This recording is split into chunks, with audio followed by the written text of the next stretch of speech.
I'll be the first to admit, I'm kind of the behind the scenes type of girl. I get super uncomfortable when I'm called to be seen. Do you remember the first time that you were asked to pray in front of an audience or a congregation? Can you say cringeworthy? I've had so many moments when I didn't want to, but then midway through, the Holy Spirit snatched me and used me in a mighty way to speak life into others, to change lives, and to really make a difference. Matthew 5:16 says, "Let your light shine before men, that they may see your good works and glorify your Father in heaven."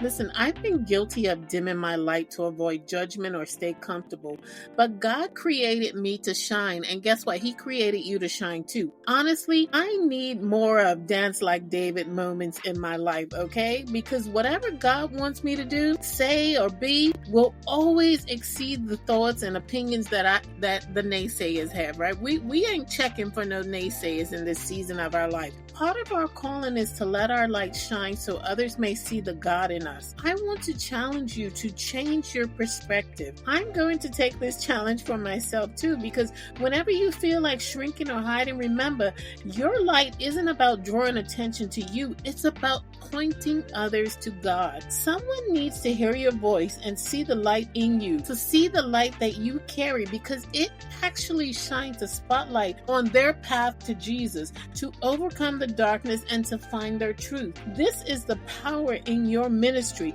a ministry that we've all been called to. Thank you for listening to this episode of 1 Minute on Purpose. I'll see you tomorrow.